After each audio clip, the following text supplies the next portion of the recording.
Good morning, everybody. It is Teresa here with One Heart Bible Ministries, and today is Truth Tuesday. It is the fourth in a series of central biblical truths that we're going to journal in our Bibles that we think are the most important truths for our future generations to glean when they pick up our Bible.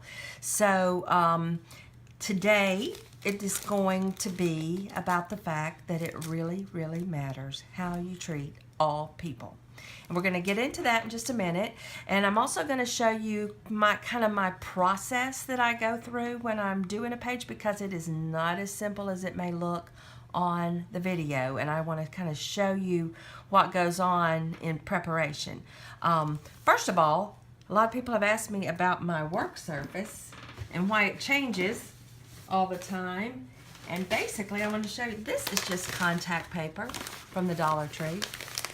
And that way you can mess it up, you can paint on it, and then you can peel it off or put it. I don't even bother to tack it down. I do have a self-healing cutting board underneath this, but I put this on top of it, and that just kind of protects my surface. And you can change it up and make it fit your mood. And then the other thing that I do always is I make copies of my page.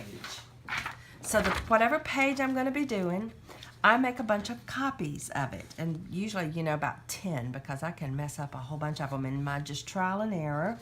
And then I practice on this, and I'm going to show you some things that I started with for this page and how they didn't work out, so you can see how that goes.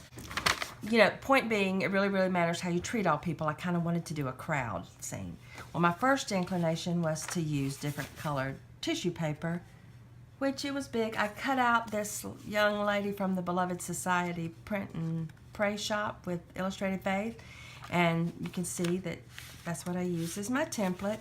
But I didn't like the way everything was showing through, so bad idea. Didn't want to use that. So then, this is really a mess.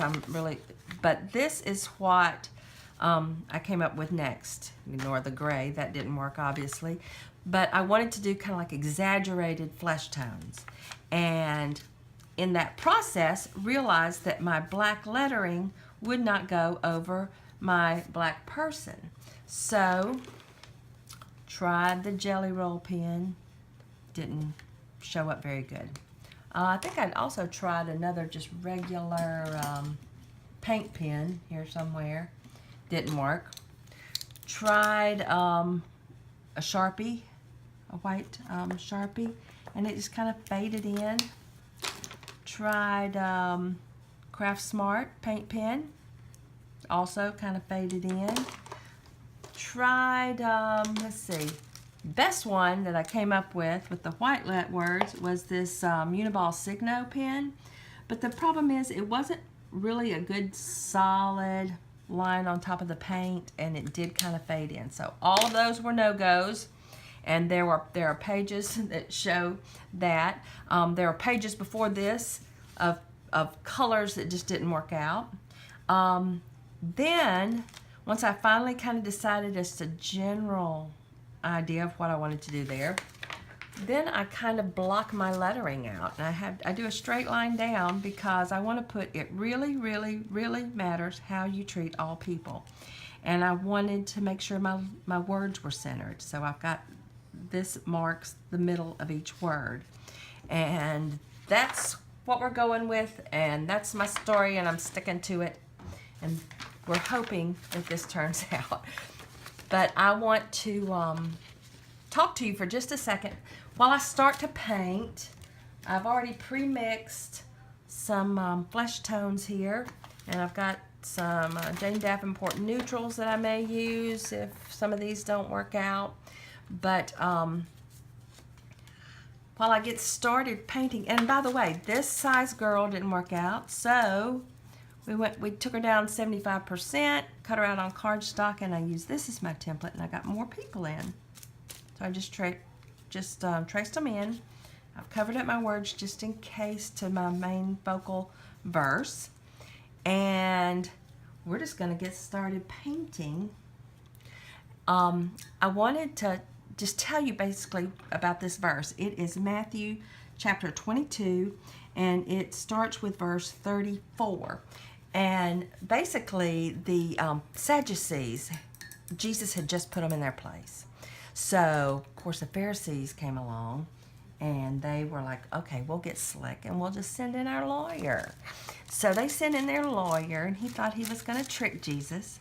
And he said, Teacher, what is the greatest command in the law? And he said to them, being Jesus, he said, you shall love the Lord your God with all your heart and with all your soul and with all your mind. This is the great and first commandment. And a second is like it. In other words, on equal ground. You shall love your neighbor as yourself. On these two commandments depend all the law and prophets. In other words, everything hinges on loving God and loving your fellow man. So that was a pretty strong statement. And once again, he had put them in their place. The word that is used for love there is the agape kind of love. And we just think of that as, a lot of times when we say love, we think about feelings. This has nothing to do with feelings, folks. This is the self-sacrificing kind of love that God had for us by sending his son. And we're supposed to practice that same kind of love on our fellow man. It's a God-like, Christ-like. It has nothing to do with feelings. It has nothing to do with whether it's reciprocated. It doesn't mean if you like them.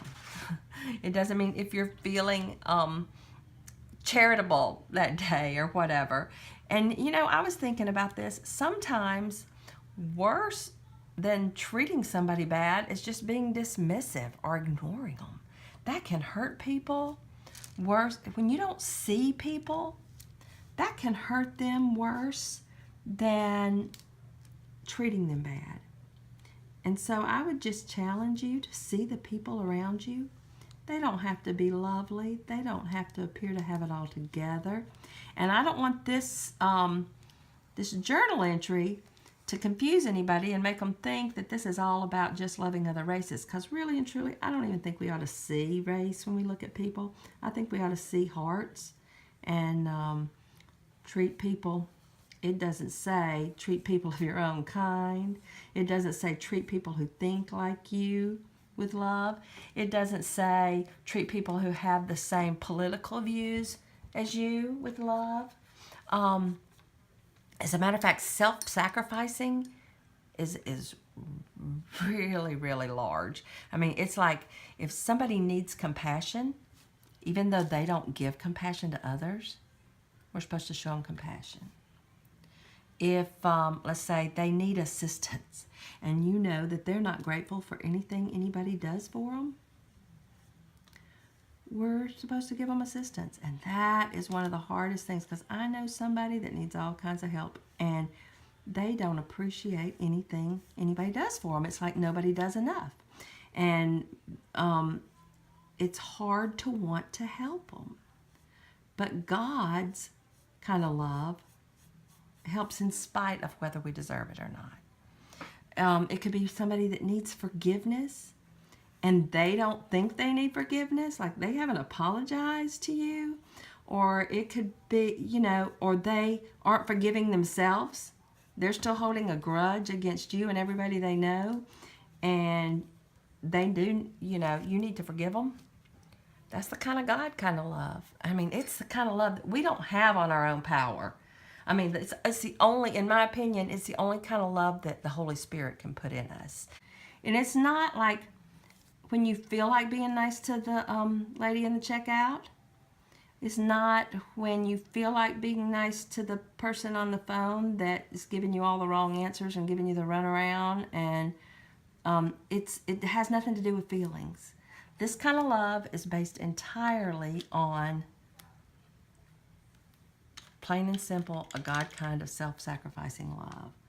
So think about it, and I'm going to try to figure out a way. I don't know how I'm going to get all that I want to say in here to this. I may have to come back with a tip in to put all those points in. I'm going to finish this off and be quiet for a minute and come back when I get everything painted. Okay, you guys, I've got it all painted, and I've dried it with my handy dandy tool heat gun. This is simply wax paper. You'll see I usually just completely wrap my Bible in it to keep it protected while I'm doing things. And I did gesso this page before I started and had it dried too. I am going to use a series of stickers to put. It really, really, really matters how you treat all people. So I'm using this is a Tim Holtz ideology book with just little words in it.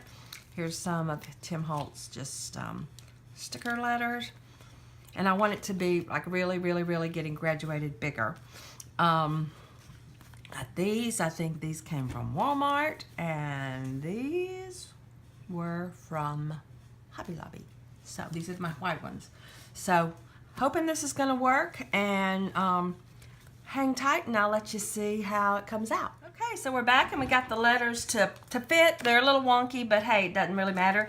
We are going to stamp this with Truth because it is Truth Tuesday. I think we started with God loves you enough to send his son to die for you, and then we went to the Bible is true always, and praise confuses the enemy. This is the 4th week, and it really, really matters how you treat all people. So I'm stamping Truth on here. Let's see what I think what I'm going to do. It needs something. Page needs something. So whenever in doubt, splat about. I think that's what I'm going to do. I'm going to use some of the colors. I've protected this other page now, and we're just going to dip it in here. And okay, I wanted to show you the finished product. We got a little carried away with the splatting, but that's all right. I wanted to kind of be a blending of all the colors, which is symbolic, of course. If you haven't already subscribed to our channel, please do so. Hit like, and please let me know what you think about this video. And if you've got suggestions on other central truths that we can do for Truth Tuesday, I hope you have a great rest of the week. And of course, you can reach me on oneheartbible@gmail.com. See ya!